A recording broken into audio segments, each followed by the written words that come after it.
I'm Dr. Kathy Bettman. I'm linked to the Ken Miller Institute, but I'm here in my role as a member of the research committee of the National Heads of Psychotherapy and Counselling Educators. I hope I got that right because it's such a mouthful. But also I have links with PACFA, and I'm really happy and privileged to have today Johanna de Wever, who's of course known and is the CEO of PACFA. And I'm going to thank you so much for coming, Johanna. And would you just tell us a little bit more about you? Thank you so much, Kathy. It's such a delight to be here with you today and to have the opportunity to have this important conversation. As you said, my name's Johanna. I'm the CEO of PACFA. I've been in this role for about 3 years, and that means that I lead the operations of the PACFA from an advocacy, membership and registration point of view. So look forward to discussing how things can work in this space.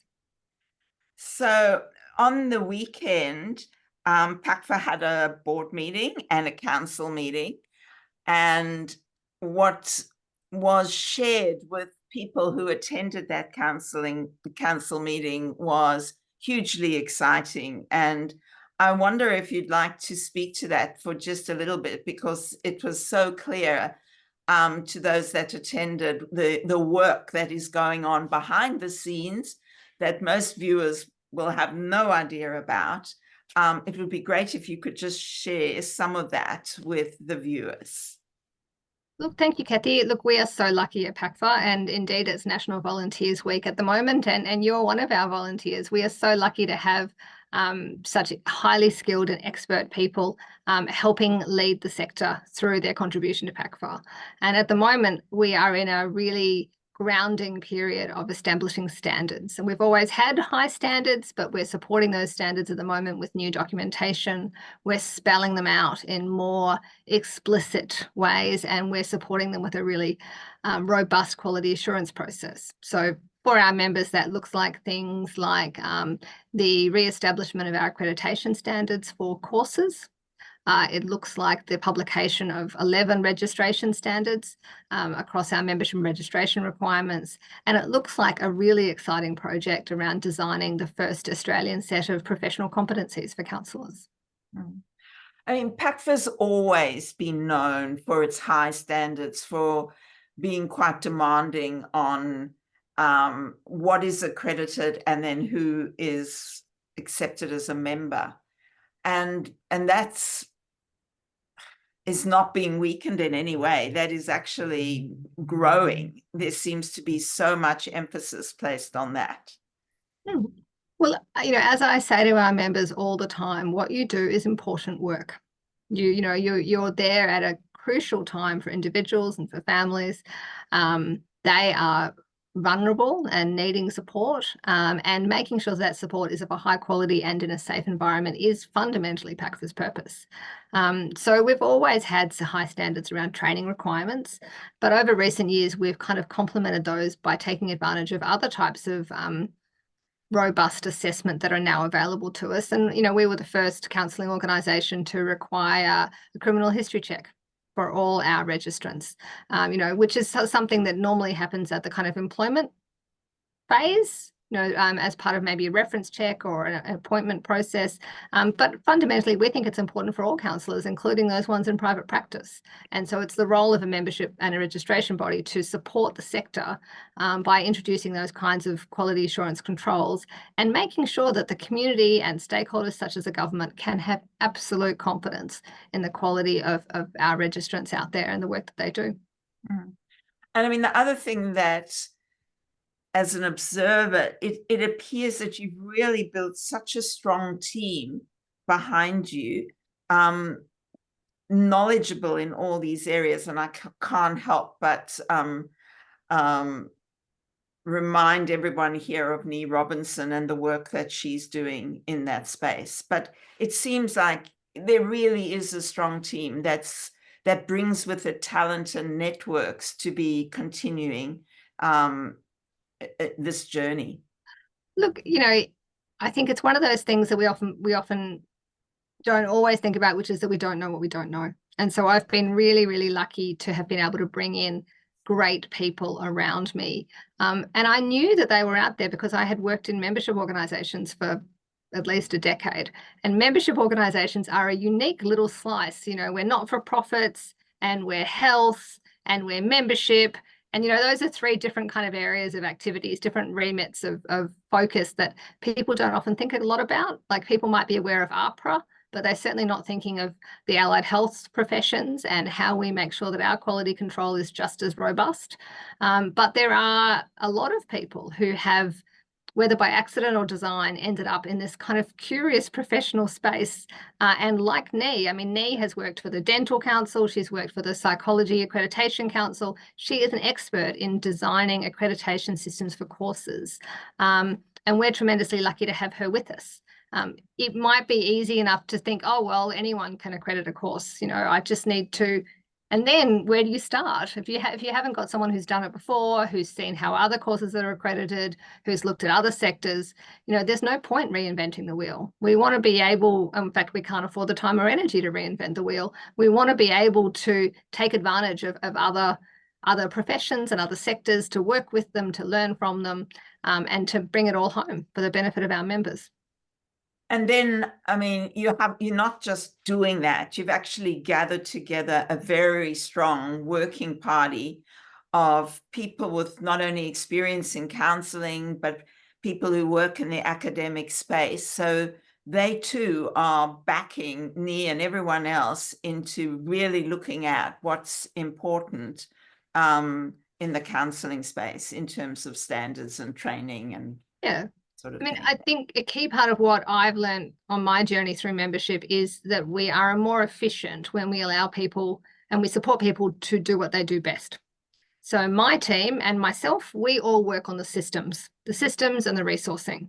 And we work, you know, we aim to support and collaborate very strongly with the subject matter experts who are the volunteers fundamentally, or the stakeholders, depending on what part of the area of the work of the organisation we're working in. So, you know, I'm not a counsellor or a psychotherapist, and, you know, and I remain tremendously impressed by the members and the great work that they do.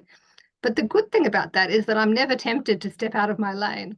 You know, I'm never going to, you know, get deep into those nitty conversations that our members have all the time. What we can do is make sure that the outcomes of those conversations are well supported by proper procedures, proper processes, good assessment. You know, and those parts of the conversation, which are often ignored by clinicians because they're not really that interesting to clinicians necessarily, that's what government wants to see. Government wants to know that our members are fully registered, that our ethics processes are robust, that we do check people's CPD, that we are taking care of the community in that important way. So I think we've got a really nice balance. We're really fortunate with our volunteers. We've got, I mean, PACFA is just an amazing volunteer organisation. We're really fortunate that we are actually seeing a bit of a rejuvenation in new volunteers stepping forward and getting involved, and we need them. You know, those we can't. The staff are not subject matter experts. You know, we are experts in our own right, and we need to work hand in hand with the volunteers in order to achieve. There's so many things that we need to do. Yeah. But then you're also very much hands-on supporting the different committees. Can you talk about the committees that are focused on standards and training? Sure. I mean, I think it's really, you know, when you look at it in detail, the reality is that almost every part of PACFA is focused on training and standards in one way or another. Yeah. Obviously, we have the board reporting council, the board reporting committees, and they produce work in particular areas. So the professional standards committee produce the registration standards and oversees appeals. In accreditation, we currently have a working group, but we will be re-establishing an accreditation committee that will drive that work going forward. That's in a little bit of flux at the moment because it needs to meet NASRAP standards, and NASRAP standards are being redeveloped. So, you know, we are waiting to see what those final requirements kind of look like before we commit to a governance structure, and that will require ratification as part of the Constitution. So there's a number of kind of steps that need to happen there. But realistically, the colleges are all about standards and processes, and the College of Counselling is foundational for the core registration, but all the other colleges, psychotherapy, creative and experiential therapies, relationship counselling, they're all locuses of expertise and specialised skills. And we're really keen to have robust certification processes that mean that people, as they advance their skills as part of their medium to long-term career, can get additional certification that enable them to get greater recognition and indeed greater remuneration from the community for their important work. Mm. But you've also been very supportive of the research committee. So can you just outline, like, what's that about, really? Why the support? Well, I mean, research is fundamental for any organization that prides itself on making a difference and doing its work well. Research is how we prove that we are on track. And research is an essential part of advocacy to the government about the value of our membership. Research underpins all the standards. Research is what enabled the standards that we are now working to for NASRAP and for Allied Health Professionals Australia. So I think PACFA has an obligation, a duty to return research to the community, both about practice, but also about the workforce, and indeed about the organisation to a degree, because it's part of our continued contribution to learning. Okay. And of course, with that, and I have to say, there's been a lot of support and extra help given to PACFA. Can you say some more about PACFA? Yeah, look, I have to admit, PACFA, PACFA is close to my heart, because when I first started out on my journey, professionally, given that clinical training wasn't something that was ever discussed in my family, I started out in publishing. And so there was books and magazines and eventually academic journals. And just working with academic journals, you can see how powerful an article in an academic journal can be to spread ideas. Now, I mean, there's quite good research indeed that shows that healthcare evidence takes 7 years to get from a decent academic article to practice. And that's not even to widespread practice. That's just to have people actually taking advantage of that learning. But with the immense need that we see for better healthcare, for better mental health care, for better support, for all the things that we know the community needs, it just seems to me that any organisation like PACFA that has an opportunity to try and reduce that gap, to try and help get the thinking from the clever people who wrote the article into the clever people who are doing the practice, any opportunity that we have to make that quicker is just a great thing. So, when I joined and learned about PACFA and thought, I was really excited.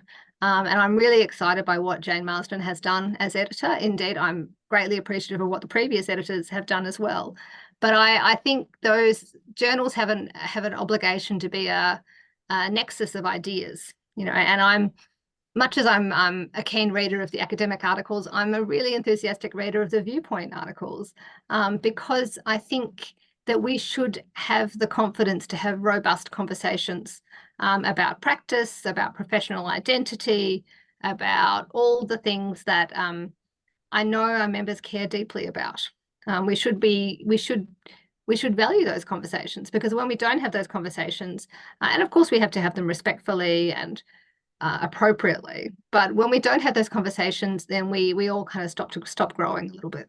Mm-hmm. And I think that's where counselling, psychotherapy, or the Aboriginal and Torres Strait Islander practices, and where do you end family therapy, there are just so many different frameworks, modalities, that it makes there's such a complex discipline that those conversations can certainly be robust and and interesting. I mean, and that was one of the things that I was excited about when I came to this organisation. I thought, how wonderful to come and join a group of people who have trained and who have significant experience in fundamentally difficult conversations. And I think sometimes that's even harder than I anticipated. It takes a lot of bravery and a lot of confidence to be able to voice your opinion, and to not take it personally, and to not get defensive, and to take on board what other people are saying, and all those things that make being an adult a little bit hard sometimes. But I think when we talk, even I remember seeing a great presentation about diversity once, which made the really valuable point that one of the benefits of greater diversity is that it makes everyone try harder, and it is only through trying harder that we have greater connection. And so I'm always interested to hear people's points of view about counselling and psychotherapy, and I'm quite open to people coming in and saying my training was the best, or my professional identity is preferable, because we all have pride, and that's a good thing. It doesn't mean that you get to criticize anyone else. I think we should be comfortable in the fact that people make their own choices and have their own career preference. I just think that you've got a harder task, because with all due respect to psychology, which is a very important profession, that's kind of a lot more cut and dried and very precise in a way, and specific. But on the other side here, with our very important counselling profession, it's so complicated and so complex. Yes. And the more complex something is, the more difficult it is.